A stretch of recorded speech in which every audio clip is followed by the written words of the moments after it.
Good morning, Hewlett Bay members, and thank you so much for coming to my talk today about a very important environmental issue. Let me start off with a hypothetical situation just to keep your thoughts going. Say you're on one of your beach cleanups and you happen to find some human remains. Would you know who to contact? Would you know what to do? Would you know whether or not you should touch it at all? Maybe not, because your typical beach cleanup doesn't really involve finding human remains, but they will be expected to come with a bunch of other debris from the aftermath of the Japan tsunami in the months to come.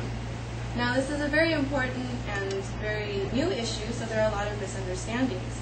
First of all, there's been a lot of concern about radioactive contamination, but Craig Johnson of CNN says that finding industrial waste, human remains, toxic chemicals, that's a bigger concern with this debris field coming in. Also, it's assumed that a lot of this debris we can just pick off the shore and just throw it in our dump, but governmental agency FEMA says that a lot of this debris will need special disposal. You can't just throw these away because there's a lot of hazards involved. Also, with the mention of human remains, there's a big concern about infectious disease, but the WHO, World Health Organization, states that infectious disease isn't a big worry with human remains. What you have to worry about is gastrointestinal disease, and I'll go over that later in the speech.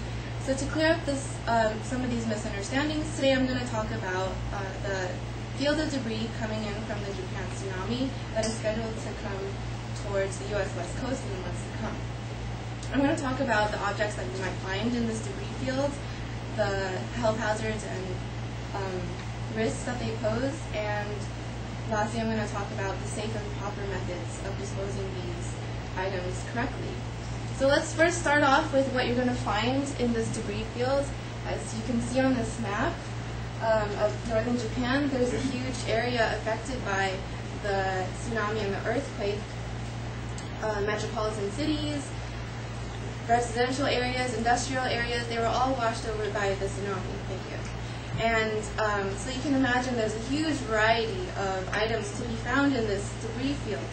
For example, MSNBC reported that a Russian ship found a clump of debris in the middle of the ocean, and in this debris field they found typical things like your fishing boats, your fishing nets, buoys, but they also found unexpected things like some clothes, some boots, toothbrushes, a TV set. So there's a lot of things to be found in this big mess of debris. Heavier items like household appliances, you won't really expect to find because they'll sink to the bottom of the ocean before they reach our shores. But lighter things, your wood, your light plastic, styrofoam, anything that can be carried away by the wind or the current, that will be the bulk of things to expect on our shores. You can also expect to find industrial waste, and that can include factory things like containers of chemicals like propane or refrigerant. You can also find building materials like your lumber, your drywall, anything used to build buildings. You can also expect to find medical waste, and that can include sharps like your lancets, your syringes, your scalpels. There can be sealed bags of biohazardous waste that could have floated onto the water. And also considered medical waste are human remains. CNN reported that 3,700 people are still unaccounted for, and by now it's expected that there are no survivors. They washed away with the debris into the ocean. So with all these items to be expected in the debris field, there are also a lot of hazards to be expected. First of all, with your industrial materials, you have your toxic chemicals, and those can leak into our water systems and affect not only our health, but marine life as well. FEMA, the governmental agency, reported that there can be building materials like insulation, fireproofing material, roofing felt. All those can have asbestos in it, and asbestos, when it's breathed in, it can affect your respiratory system very severely. With your medical waste, you have your sharps, which obviously can pierce or cut your skin and leave you vulnerable to infection. And of course, there's the issue with human remains. Now, I already said that infectious disease isn't a very big issue, but Oliver Morgan of the Pan Am Journal of Public Health says that gastrointestinal diseases are the very big things to look out for. When a human body degrades, it releases its gastrointestinal juices or fluids, and these fluids can contain diseases like cholera, salmonella, diarrhea, anything that can come from the corpse's fluids and infect your own gut. So obviously there's a lot of things, a lot of hazards to look out for. With all these hazards to expect, this is not your typical beach cleanup with your cigarette butts or your food wrappers and your nice little empty bottles to pick up. If you take the proper measurements, you can minimize your risk of getting hurt or sick. First of all, before you do anything, you want to make sure that you're very well prepared. First, go online. There's the website of the California Department of Toxic Substance Control, and they actually have a list of things for you to expect from this Japanese tsunami. They have your harmless things like your driftwood or your plastics, but they also have all the dangerous things that I mentioned before. You also have a list. You also want to have a list of special disposal facilities in your area, and this way you know where to take your hazardous materials and dispose of it properly so it doesn't harm anyone else, by the dump or by your trash can. You've all been on beach cleanups before, so you know what to wear, but I still want to emphasize closed-toed, sturdy shoes and protective work gloves. This way you don't fall or slip on anything, and with your gloves you minimize your risk of getting cut or hurt, and your skin doesn't come into contact with any bacteria or mold or rot.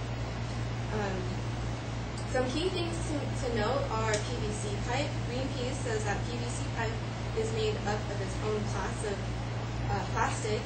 When it degrades, it releases very toxic substances, so you want to make sure that you put that aside, you don't recycle it with your other plastics. FEMA says that with the items that you think have asbestos in them, you want to keep it wet, because when these items dry, the asbestos becomes airborne and it's a lot easier to breathe it in. So throw it in a bag, put some water on it, just keep it wet until you can take all these materials to your special disposal site. And there is, of course, the issue with human remains. Like, what do you do with your human remains? If you find anything that might resemble human remains, Timothy Wald of Discovery News simply says, call your local authorities. Because you're not in charge of handling any human remains, you're not expected to. Ultimately, your job is to clean up these beaches. You're not going to run a forensic investigation or anything.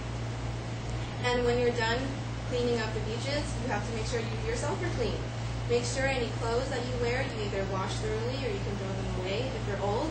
And any materials, your supplies that you're going to reuse in the future, make sure you disinfect those thoroughly as well. With your hands, make sure you don't cross-contaminate with anything by washing them with hot water and soap. So today you've learned about the debris field coming in from the Japan tsunami that is headed towards the U.S. West Coast in the next couple of months. I told you about the items that you might find in this debris field, the health hazards and risks that they pose onto our health, and the different methods and safe ways of disposing all of these things properly. So now when you're out on your beach cleanups and you fall upon something that you might think is from the Japan tsunami or is dangerous in general, you know how to go about disposing it safely and properly. This way you keep yourself and your members safe, and you can continue to do your admirable work of keeping our beaches beautiful and clean. Thank you.